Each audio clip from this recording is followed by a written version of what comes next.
when it comes to e-commerce payments, they are way different than point of sale in-person payment. We call it card not present payments for a reason, right? We don't know who's actually paying with this card.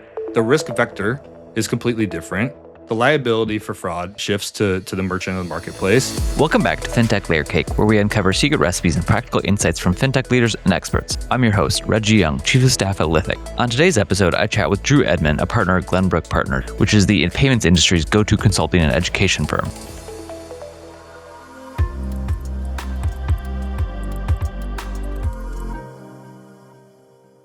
Welcome back to Fintech Layer Cake. In this episode, we dig into his lessons from Square and Etsy, subscription payments, involuntary churn, and what often holds merchant payment acceptance back. Fintech Layer Cake is powered by the card issuing platform Lithic. We provide financial infrastructure that enables teams to build better payments products for consumers and businesses. Nothing in this podcast should be construed as legal or financial advice. Drew, welcome to the podcast. Excited for our conversation today. You are no stranger to podcasts, running the Payments on Fire podcast yourself. You have a lot of really extensive, interesting kind of firsthand operator payments experience. Excited to chat today. I think I'd love to start with your background and your experience. You worked at Square as a payments operations manager when they were basically a scrappy hardware company and stayed through the IPO. What was that whole process like, managing, acquiring and networks and all that fun stuff through that arc? Yes, let's hop in the time machine a little bit. It's been about 15 years since those days, but I think, in the early days at Square, we were really redefining kind of how payments could be distributed to these smaller, kind of small nano micro merchants, right? I think everyone probably remembers those early days of just seeing the reader at like a farmer's market plugged into somebody's phone, right? We were sending out those readers for free to basically everybody that signed up, everybody that wanted one.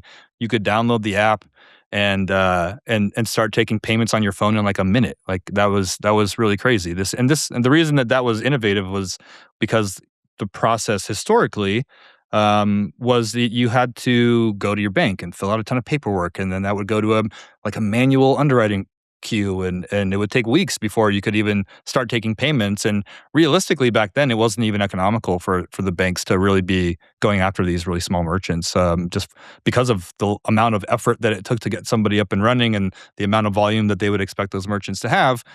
All that work didn't really make sense for them to go after those merchants. So it was disruptive in that sense of being able to kind of open the market to a new set of merchants, and that was all very cool and everything. But it kind of led to a world where, any adult basically in America could sign up and start accepting card payments. And I give that small history lesson just because the implication of that change for the industry at the time was now we're introducing all these new merchants into an ecosystem that has to maintain a level of trust across the entire value chain, right? So consumers, if you're on the buyer side of using that Square reader in the early days when you didn't really know what it was, it's like, I have to trust that I'm handing my card over, they're swiping it through this strange thing that's plugged into somebody's phone, and I have to trust that my card data is safe, that everything's going to be okay after this happens. That's a weird thing to do when you're not used to it. On the merchant side, you have to trust that this little upstart company started by the Twitter guy is going to give me my money if I start accepting these payments, because I've sold my goods and I'm expecting money to show up in my bank account at some point in the future. So there's like the consumer trust, there's the merchant trust. On the acquirer side and the network side, they're saying, okay, well, we have this new channel where these new merchants that have never existed before in the ecosystem are coming into the world of accepting payments, and they're concerned from a risk perspective, because that again kind of leads to that trust conversation that you have to have in the ecosystem of, if we allow in bad merchants, now people don't want to use their cards. Now people aren't using Visa and MasterCard anymore. So the networks are concerned about it. The acquirers and the banks are concerned about it, especially the ones that onboard Square, because they're the ones on the hook ultimately if Square goes up in smoke, or if there's like major fraud losses associated with it. So it's a risky proposition to a certain extent, and so there's a lot that kind of goes into that process. And then we have the issuing banks as well, right? All of a sudden we have these transactions coming through with a SQ star and Reggie's shoes, or whatever, this food truck over here. We don't know what these transactions are. We don't really know who these merchants are. Should we be accepting these payments? Should we be declining them? So all of this has to work for Square as a business to work. the payments function at Square in the early days, really small, of course, startup life, but we really interacted with almost every team in the organization. We were kind of the connective tissue between these really critical relationships that we have to have and maintain and develop and make work. So we're kind of the interface between those partners and the rest of the organization. So I was working directly with our bank partners at the time: J.P. Morgan Chase, Wells Fargo, the networks, American Express, Visa, Mastercard, etc. And with especially with the bank partners, you have kind of a spreadsheet a mile long with all these different topics that are in various phases of discussion or progress. So I basically spent a lot of my time kind of running around the organization, meeting with the leaders of the risk team, or compliance, or product, or finance, or legal, and in some cases, kind of acting as the voice of those partners to say, this is what they're telling us. Facilitating conversations and bringing in the right people in the organization to react to that, to strategize internally about how we might want to react to certain maybe requirements that are coming to us, or vice versa, where we're an innovative company, we're trying to make changes to the customer experience in this world of payments. We can talk a lot about the seller side, but also things like Cash App came to be a product, and that's obviously grown to be a massive component of Square and Block's business. All these changes require a lot of conversation with all these different stakeholders in the ecosystem, um, and I think you just live in this world of kind of constant negotiation. Like every conversation is like a form of negotiation, right? Because they're reacting from like their place in the payments environment, right? If I'm a network and I'm trying to maintain that level of trust and in the ecosystem on all with all parties that are involved in transactions, what rules do I need to be putting in place? How am I adjusting and changing my operating rules to make sure that everything's working out from a commercial perspective, that the bank, the issuing banks are happy, the acquiring banks are happy. We're enforcing these rules. We're getting the data that we need to make the right decisions and all these different things. So it's kind of this constant process when you're kind of moving at that speed, scaling up really fast, making a lot of decisions where in some cases rules don't exist, or rules are being written and you're trying to influence them, and all these things kind of are happening at the same time. And so it's really just this constant chaos environment basically, where I'm just sprinting around like a chicken with its head cut off to every team across the company, and then trying to prioritize and interact with these very important, obviously, parts of of our partner ecosystem to make everything happen and support the business and what it wants to do. Love it. I love the negotiation point is a great one. It's easy to look at like the card networks or your bank partners and take their word as gospel, but to your point, you have to go back and translate their needs to the needs of all your internal teams, and so that sort of partnerships nexus role is one that is not going to be replaced by AI anytime soon. That's a good point, and I think part of it too is I think about this all the time where that was back in what, 2012, 2013, 2014, those types of years. So very, very pre-remote work life. And obviously a lot of places have kind of gone back in some cases, but man, I don't know how I would do that job if I couldn't physically literally run up and like grab somebody by the front of the shirt and be like, well, you need to do this right now. you know, like trying to do that via Zoom and, oh, we'll get to you in 2 days kind of thing. But yeah, I mean, it was definitely a very hands-on physical experience, I think, doing that particular role. And I learned a ton. I mean, it was so fast paced. You get to interact with so much that you have to learn kind of every piece of the business and understand how it contributes to kind of overall what we're trying to accomplish as an organization, that you just have to level up so fast in terms of your understanding of that stuff. Yeah, I love the comment too about this payments business founded by the Twitter guy. It's like it's easy to look at Block now and be like, of course they know payments and finance, but at the time to be a merchant, that's like, am I really going to trust this, like the guy who built this social media app to make sure I get paid on time? Pretty funny. Yeah, from the outside in, it's like, is this guy something that we should be following? But yeah, I mean, of course we know what Jack's has accomplished, and his long and illustrious career as an entrepreneur. But at the time, yeah, it was still kind of this guy did Twitter. So after your time at Square, you went to Etsy to run payment operations there. So Square is acquiring infrastructure for SMBs, while Etsy is more of a two-sided marketplace with millions of buyers and sellers, across dozens of countries.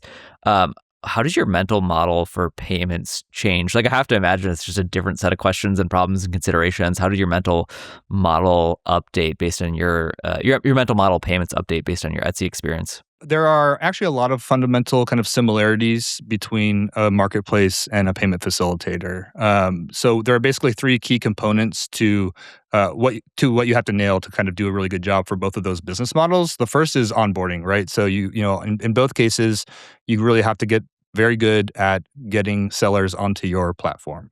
Then you have to make sure that you're doing kind of the payments acceptance. And then third part is just disbursements and payments out, right? So with Square, you got to onboard sellers. You need to make sure that they can accept payments, have their terminal, have the software that can accept it, and be able to pay them out whatever sales they've done. Same thing for Etsy, right? You got to onboard your sellers. You need to in various countries, which makes it a little bit more challenging from kind of a risk and compliance standpoint. But fundamentally, that building block is still the same: payments in, payments out. We got to pay our sellers. So there's kind of, you start with that. Okay, I get those things. I know that from Square.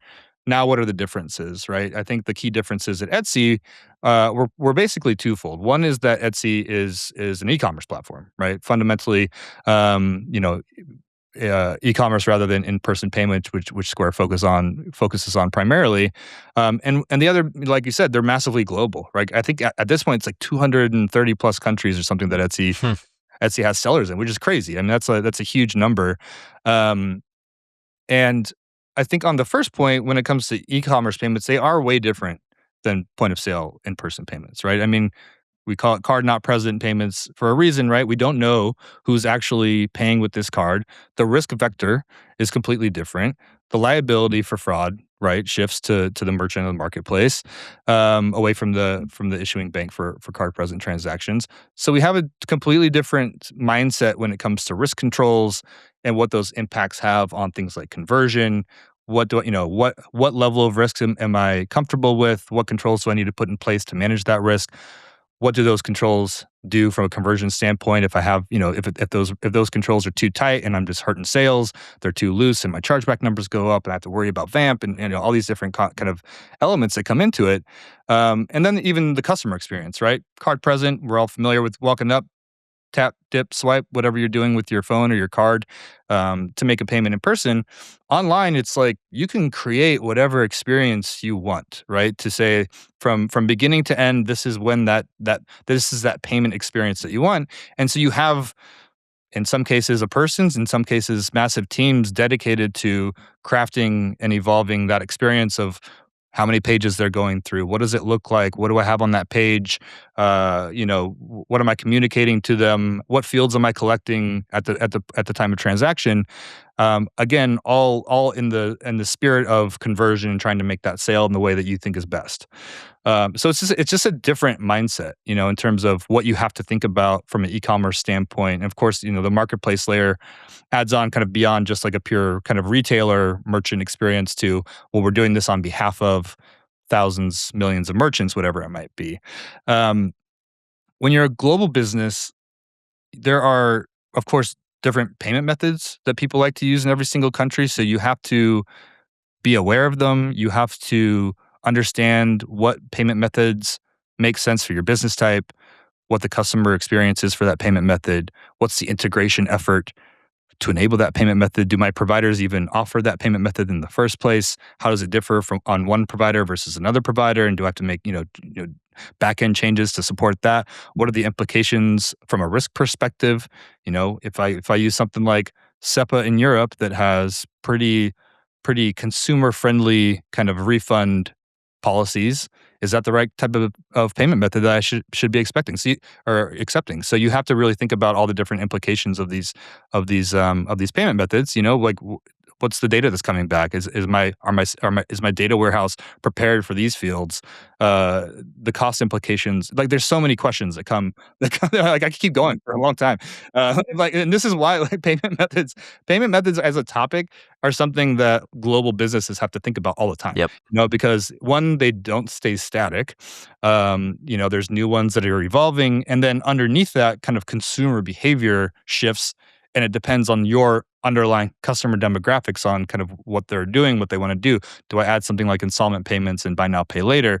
There's so many implications for these decisions that you have to make. And when you're in a place that has sellers in 230 countries and buyers in all these different countries, you have to make country by country level decisions. Like we talk about it all the time at Glenbrook. There's no there's no kind of regional strategy. You don't go into Europe and say, here's my Europe strategy. It's no, I have a France strategy, I have a Germany strategy, I have an Italy strategy, I have a Spain strategy, I have a UK strategy. Like you have to do it country by country because side by side, two countries will say, okay, this one uses 70% credit cards, this one won't touch them. So I can't just like assume that I go in and drop in card acceptance and I'm good to go. It's like, no, I'm in the Netherlands. I need to enable Ideal. I'm in Brazil. I need to enable Pix. Like all these things matter. So yeah, so it gets complicated when you and then and then you layer on kind of like the regulatory environment as well, right? So it's like, okay, and that's why I kind of ended up spending a decent amount of time on towards the end of my tenure at Etsy was, we had Payment Services Directive 2 at the time. Now we're rolling into Payment Services Directive 3, PSD3, and those have varying levels of implications. You have to think about as we are in different regions or going into different countries and regions. What is the regulatory environment? Do we need to do anything different about it? From a money transmission, funds flow, do we need to be licensed? What does that mean? How do we do it? There's just a lot of questions when you're on that global scale. It gets really complex. Yeah, and your point that it's not static is a really important. Like, even the the PSD 2 to 3 is a good example of like you can set up your operations that's going to be informed by culture, like the consumer preferences there. It's going to be informed by regulatory, and then 6 months later it also might change. I think like in the U.S. with like administration changes, Oh, yeah. overs, you get like whipsaw sometimes every 4 years. A Sisyphean task. We call it job security here. I love it. So you host the Payments on Fire podcast, which folks should go subscribe to and listen to. It's great.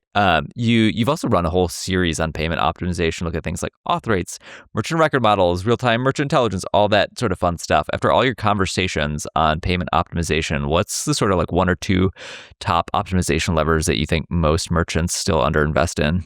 I would say that a consistent thing that I see in a lot of merchants is that they are underinvested in kind of the data environment and testing environment, and I kind of group those two things together in a lot of ways. When I talk to very sophisticated merchants that have kind of worked over the years to really maximize their payments performance, you have to not only be aware of and start to implement some of the tactics, you kind of have this portfolio of tactics that are available to you, right, as a merchant, to influence the success of your payments. So it's like, okay, one, you just have to be knowledgeable, and you do that by talking to other merchants, you go to conferences, doing that type of research and kind of networking to build your knowledge base of what you can do to improve these things. But you have to have some sort of data environment to be able to you can't. What is it? You can't manage what you don't measure, right? If you don't know what happens if you make a change over here, if you can't measure the outcome of that, how do you know if it's working, right? So, and you see this all the time. I mean, we work with a lot of merchants where you're going in and they're not ingesting the payments data from their providers. Even if they do, they don't really know what to do with it. They don't know what these fields mean. They don't know what filters they need to apply to this data to segment it in a way that allows them to, one, analyze what's happening today or over time in the trends that occur, to then develop some strategies to address maybe some failures in their environment, right? So that's a really major area, and I think the testing component is really really critical there because it's great to have kind of like your fundamental payments data and to be able to look at it and analyze it and see what's happening, but you still have to have that capacity to say, okay, well, what if we start changing this thing over here? What if we play with the expiration date, or what if we use this cohort of customers and have them go through this journey and see how that reacts compared to what we were doing before? We got to be able to know what the outcomes of that. So you have to have this kind of robust data environment, and we've got third parties out there that are great that can help folks with that if they don't have the expertise to kind of build that in house. But whether you do it yourself and build it or you leverage a third party, you got to have something that allows you to know what's happening and to test it out, because otherwise you're just kind of shooting in the dark. Yeah, I love it. Data is such a It's the foundation on which like everything in payments is built, especially like in the AI era. It's just the constant realities. If you don't have your data in good shape, no AI tool is going to be able to leverage all the great insights that you otherwise could have. So, Exactly. are there any other big pitfalls you see when advising business on their payments optimization strategies beyond that sort of like data foundation? I think one thing that has emerged to me over the past couple of years is how big of an impact your fraud can have on your approval rates, and that can be first party fraud or third party fraud. But a lot of times it's actually first party fraud where it's not that like someone's, card testing or stealing card data and using that on your platform, but it's it is a consequence of maybe a bad customer experience or bad customer communication, where did they know they were signing up for this particular subscription, or were they fully aware of kind of the billing, the billing consequences of whatever decision they made on your website or application. So, I mean, I think one thing that I've learned is that there's a lot of merchants out there that aren't really aware of things like TC40 and safe data from the networks, fraud notifications, that are an indicator that your customers are having some confusion or that something in the experience is broken. And so what you start to see is you'll go in and somebody will say, "Okay, I've got a involuntary churn problem." It's like, actually, you have a fraud problem. You have a customer experience problem, and you need to fix something here. Because what we're going to see is there's going to be certain banks, certain bins where a lot of their customers that come in contact with them, and maybe you're using, like a chargeback deflection tool, which I love. And I think those are really great solutions from the networks to say, okay, these notifications came in, you have the opportunity to kind of refund them before they become a chargeback. Great. So merchants say, okay, turn that up to the max, basically, and we're just going to set it and forget it. We're not even seeing any chargebacks now. Everybody's happy. There's no chargebacks, but those fraud notifications still exist. And that means that the bank is saying, okay, all of a sudden I'm seeing, from this particular merchant, I'm seeing all these fraud notifications. I'm going to start tightening that fraud control on the approval side, and I'm just going to start tanking those approval rates because it's causing problems on my end, even if it doesn't lead to a chargeback, because it's still a bad customer experience. So it's still a massive red flag to the bank. But you have all these merchants that can't even see it because they've used this tool, they've turned it on, nobody's looking at it, nobody even knows what these things are. I think that's the big one for me. It's where that's kind of the first place I look oftentimes when I go into a lot of these merchants, where I say, well, what's your fraud rate? What's your fraud notification rate? Do you know what these things are? What tools are you using? What data are you getting from them? What's your customer experience look like? How do you communicate with them? There's so many things that come that emerge outside of like your pure payments focus to say, no, we have to look beyond that. We have to look at your risk and fraud tools. We have to look at your checkout flow. We have to look at the emails that you send after the transaction happens. Like all of this is holistic and feeds into what could ultimately be, impacts on your performance as a result. Yeah, I love it. It's most of the conversation in fraud is, you got to be prepared for fraud from day one, and it's easy to get your face ripped off by fraud and fintech very quickly. But I think the flip side of that is, like, I think about this from Lithic's context in terms of like, there's bad card holders and there's good card holders, and you want to like stop the bad card holders with minimal disruption to the good card holders, and that requires a lot of like nuanced observation and monitoring. Like we're thinking about this a lot at Lithic. We have like a sort of authorization intelligence capability, especially in like the age of AI, when the information needed to pick up on fraud is going to quickly become more nuanced and complicated. You need like transaction controls where you could, feed in proprietary LLM type data in the auth stream to make decisions about like, is this a legit? It's just going to get so much more complicated and nuanced that you need like a sort of like high powered transaction controls. It's like you can reduce your fraud to zero, but then you won't have it.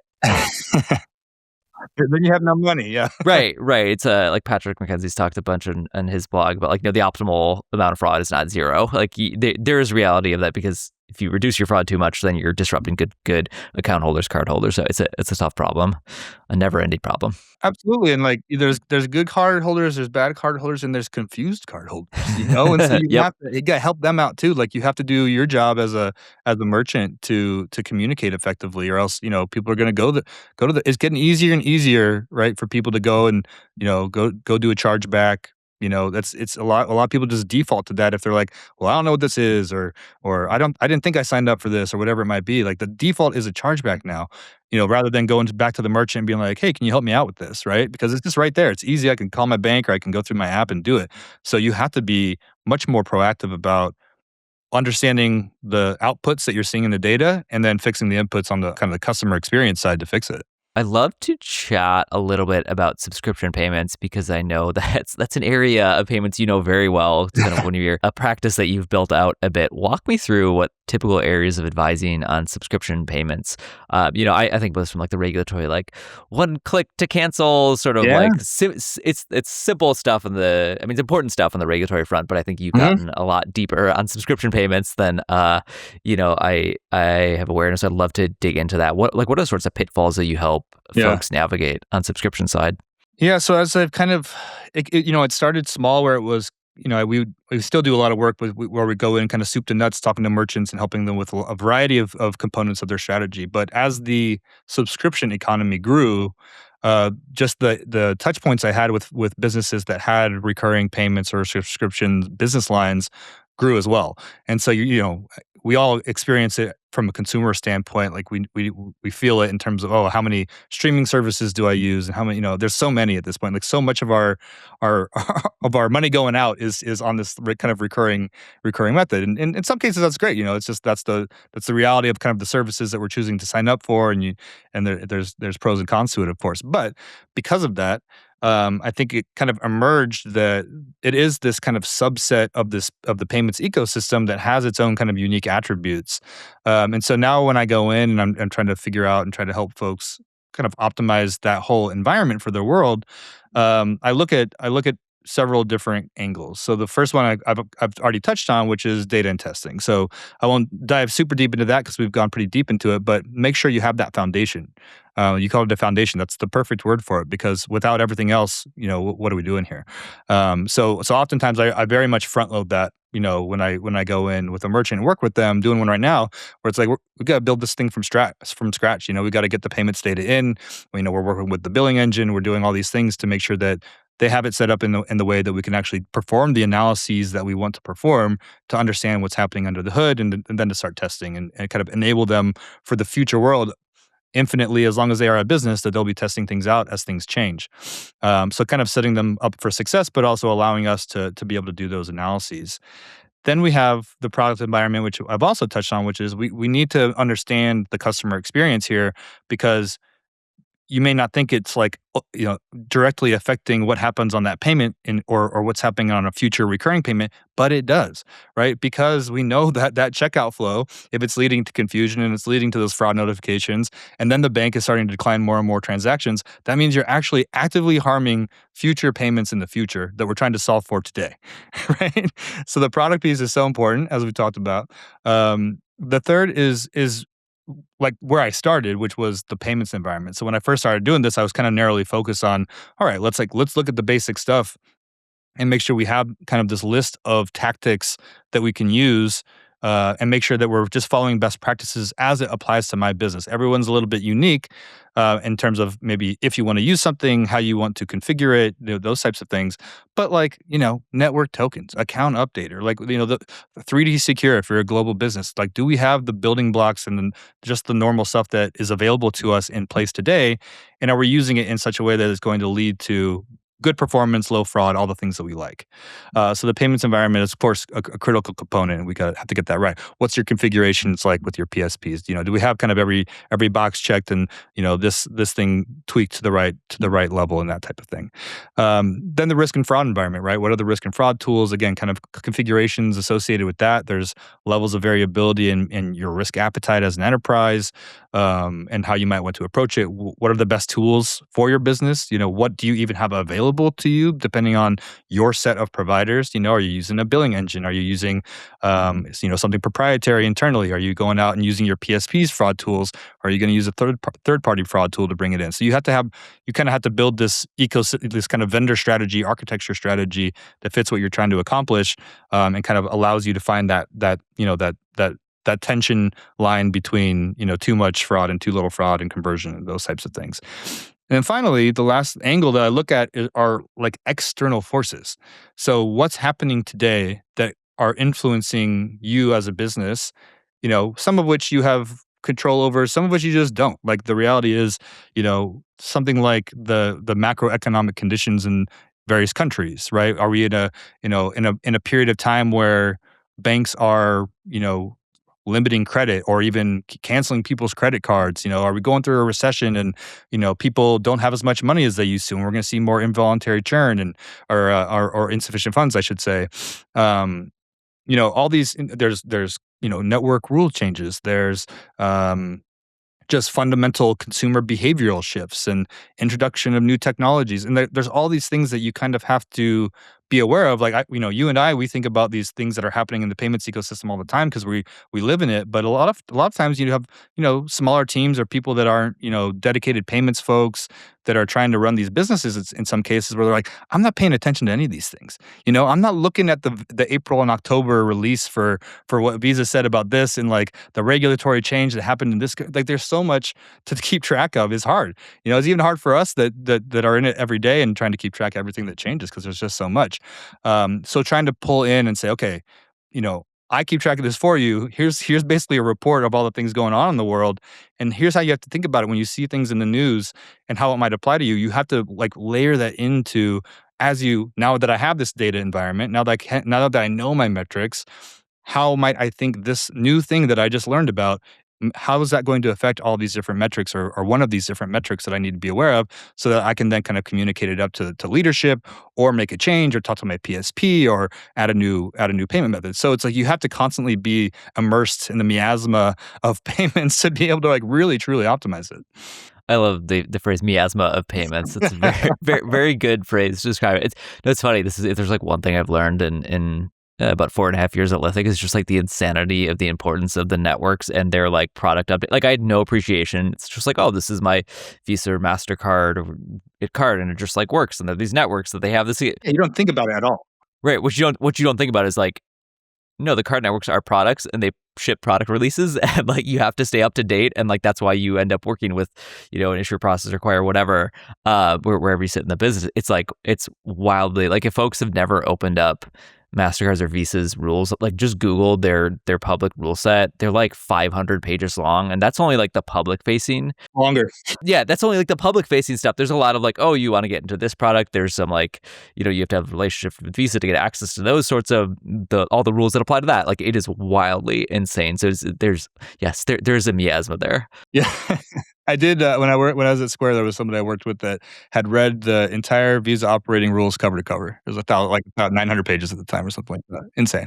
It's not. I will say I have a coworker who's he always loves talking with me about how well crafted the network rules are. Like as a lawyer, it's like really fascinating to read. It's like it's kind of like reading a contract in terms of how they structure like defined terms and Yeah. references and on the product releases, like they're very, it's like if you're doing a product release on a 500 plus set of rules, like you have to be able to communicate like what's actually changing in their world. So it's a whole system folks could. Well, I think too, it's like, when they're making changes, they also have to make sure it kind of ties through all the way, right? I mean, like now you have this massive body of rules. And it's like, if we make this change, what does that mean for rule 10A32 or whatever? I'm sure there's teams of people that are dedicated to managing that body of work, and I don't envy them too much. Yeah. A lot of OpEx that goes to supporting just like keeping everything running. So speaking of network releases, early this year the networks put releases out about how they're going to start enabling agentic payments, which I know is a topic that you've been thinking and talking and writing a lot about. So maybe a good place to start is you've told me that you think we're in the CVV era of agentic payments. Explain that stance to me. Yeah, I think the point I was trying to make with that statement is essentially, when I look at agentic commerce, it first of all, man, it's a very polarizing topic these days because I think people are almost tired of hearing about it to a certain extent. At the same time, realizing that it's coming and they still have to talk about it. So sorry, everyone, we're going to talk about it some more, and I probably won't stop talking about it for a long time. But what I meant by the CVV era is, I look back at over the past, I don't know, 3 decades or so of payments. Um, and I think about kind of the major shifts that have occurred over those decades. One of the major ones being, of course, just going from in-person to e-commerce. Like that's a massive change for things that we talked about earlier in terms of just the what has to happen for on the merchant side and what it means for the consumer and the risk controls, all these things. So massive shift. I think Agentic has the same potential to be kind of this transformational change in how payments occur. And going back to that shift from in-person to e-commerce payments, one of the first kind of controls in place, kind of like network evolutions, adaptations that was made was just adding the CVV to the card itself, right? And even that itself wasn't something like one day they woke up and Visa, MasterCard, Discover, Amex, every card network around the globe woke up and put those numbers on their cards. No, it took time to what are we doing? Oh, this is actually like a little bit harder now. We don't know about the cardholder. We don't know who's using the card. Well, maybe we can put a number on there that kind of makes us feel more confident that the person at least has it in their hand and they're looking at it. Okay. So like, and then again, it took, I don't know who did it first. Let's say it was Visa first and then MasterCard and then, follow on. So it takes time. We're in this very nascent stage of, hey, this thing is coming. We don't know all of the implications of what it's going to be for the industry, but we're starting to emerge, put some things out into the universe that start to build a little bit of structure of trying to solve for some problems or some open questions, right? So, of course, in the agentic world, we have kind of this emergence of these protocols and how do agents talk to each other? How do I identify an agent as it's kind of crossing the threshold of my website in my CDN or something like that? How do I capture this notion of intent and tying intent from an agent to a human? And, is what happened at that payment accurate to what the intent that was captured to what the human put in the chat? There's so many questions that we're trying to solve for with these things. So I was really just trying to say that to say we're barely in inning one. I think we don't know what the ball even looks like in a lot of cases, and there's a long ways to go. I think that we don't, people talk about agentic commerce all the time, but I don't think it exists yet. I mean, like, of course, agentic payments have happened, in that, like, yes, I can, you can go onto ChatGPT, and if you find the right retailer app and go through this clunky process, that some stored credential can be used to make a payment. But I don't know, like, that's not the experience that I think we all imagined when we started talking about agentic commerce. And to get to that point, so many things have to happen that we're barely there. So I think it's early days, and that's a long-winded way of saying what I meant by the CVV comment. I love it. Yeah, I love the hot take of like it's not actually happening. There's so much like pilot trials and hey, it's a proof of concept, but it's still so. I mean, it's exciting in the sense that it's early innings and there's a lot of opportunity still. No, I actually think it's a super interesting topic because I think it's going to massively change how we interact with our devices, with our applications. We're starting to see like these little movements, right? Something like OpenAI being able to have access to your financial services, right? If it can look and see what's going on with your bank account, well, what do you think is going to happen after that? Then it's going to be able to move money, when it's attached to that. Oh, and now we have this particular partnership with like a healthcare thing. Oh, I can link it to my email. I can link it to all these connectors. All of a sudden, you have this horizontal cross-domain knowledge base that these agents will have access to, be able to build these preference models of you as an individual, of what you like, control, it'll have access to your financial instruments. It'll have access to your financial history. It's going to have, in some period of time, we're going to get to the point where these agents are able to do so many interesting things for us. But again, we're putting, the building blocks are being built, of course, but we're just, and that's the interesting thing to talk about. I think that's why it is interesting. I think people get frustrated because it's like there was this huge hype thing, and then it's like, wait, what is this? This isn't even working. This kind of sucks. It's a bad consumer experience. It's like, yeah, but it's because it's day one. It took a long time to get EV chip or EMV chips on cards in the US. Like we're very it takes time, but it's it's years. It takes years. And now it's a ubiquitous thing. Like we'll get there with agentic payments. You said publicly that the discovery problem in agentic commerce is harder than the payments problem. Walk me through what that means from a merchant's perspective. Like what do they have to change about how they operate before the payment rails even matter? Yeah, I mean, I think the payment stuff isn't the hard part. Like the payment stuff could happen today. You can you can make an agentic payment happen in the right conditions today. I think agentic payments is a subset of agentic commerce, right? The payment actually happening. Like, we are pretty good overall as an industry. We can move the data associated with a payment credential across some rails and have some settlement happen. We're pretty good at that. We've done it in a lot of ways. We're doing it in new ways with things like stablecoins, whatever. That's fine. That part to me is easy. It's like it's all the layers that surround that. And discovery is a really critical component. And discovery for what in the first place? Like, I think we have to start moving beyond just like talking about agentic commerce. So I guess, at a high level, because me making a decision on like a rideshare car versus me choosing what I want to wear at a wedding versus buying paper towels for my house, versus subscription payments versus B2B, like how agentic commerce is going to be experienced or the use cases that emerge will differ depending on the domains and the use cases that we're talking about. And but I think if let's maybe narrow the discussion a little bit on the discovery side to kind of maybe the more classic retailer conversation that I think a lot of us think about when agentic commerce comes up. Even that alone has a lot of hurdles to overcome from a merchant perspective, with the probably the main area being kind of product data and just making your company, your products and services reachable, searchable, available to agents in the first place, right? I mean, that's like just a fundamental piece that has to exist if agentic commerce is going to work.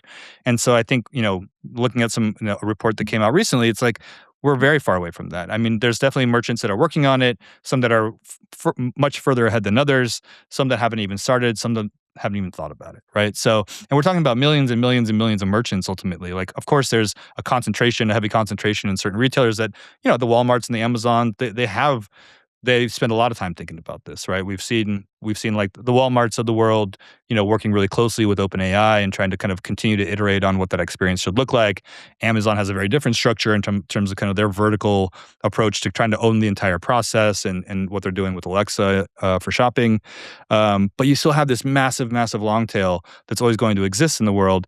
And how do we make sure that not all of agentic commerce just goes to the big guys? I think we still want a world where we have optionality in some cases, depending on what the use case is. No offense to the Walmarts and the Amazons of the world. But we need that long tail, and platforms like a Shopify or a WooCommerce, BigCommerce, those types of companies do help, I think, a lot with that to kind of bring the long tail into the ecosystem. But again, there's just all these components that you have to get right to get there. And again, we're just still in building phase and in testing phase and in technology development phase, where everything's gonna be kind of moving in concert. It's gonna look really messy for a long time, I think. Yeah, I know we've gotten a kick out of asking Claude and ChatGPT about like issuer processors in the market, like checking in on that like every 2 months and seeing like the answers and the things that kind of the AIs pay attention to changes over time. It's been fascinating. So Yeah. it's still early in that like discovery phase for sure. So you've also written about the idea that whoever controls the agent layer matters a lot. You said it matters enormously for payment selection. Give me a concrete example of that. Like if OpenAI controls the agent and a consumer is stored a Visa card, what actually happens when the agent goes to pay? Like who wins in that scenario? Yeah, I guess when I was writing about that, the idea was around kind of like, where does payment selection happen? Like, where the payment instrument that you want to use. As you try to kind of predict a little bit like how the consumer experience might evolve, and in a world where we have these agents, like I said, that have this kind of cross-domain knowledge of you and preferences that it builds over time, and an understanding of your finances. May it be may the agent then start to influence maybe your payment method selection. If it knows that, I have this particular credit, if I have, let's say I have multiple credit cards on, it knows this one, I'm at like this, I'm this close to this spending threshold to unlock this reward, or it has this offer on it and I should be using this one. Or, maybe maybe I should be using stable coins in the future for this particular use case for some reason, or paying with my bank, or, there's so many different, installment payments. Like you'll have this kind of agent that can reach into your different, your different financial services, your different payment credentials. And so of course, there's still some notion of, well, the merchant still kind of needs to make that payment method available. Great. But there's less influence, and it kind of abstracts the merchant and the consumer from the merchant influencing maybe the decisions that's being made, right? Going back to what merchants can do in terms of the checkout experience, how big is that PayPal logo? How much am I pushing use buy now, pay later? What order, even the order, right, of the payment methods that you put on your page influences what people select and things like that. So it's really just that notion of, as this continues to evolve and as the kind of the powers of the agents continue to grow and their knowledge of you continues to grow, does that move the decision making point to an area that maybe is abstracted from the merchant, and how is that kind of constructed and surfaced to the consumer? I love it. Well, Drew, it's pretty clear you have some deep payments expertise. Thanks for coming on. If folks are listeners, I'm sure have all gone and subscribed to the Payments on Fire Yeah. podcast. If they haven't, they need to go do that right now. But otherwise, if they want to get in touch, where should they go? Yeah, I mean, you can email me at drew@glenbrook.com, and, find me on LinkedIn, where I'll just, keep putting hot takes out there when I feel like it. I love it. Lot of Agentic hot takes coming, I'm sure, for a long time. So, Drew, thanks so much for coming on the podcast. Thanks for having me.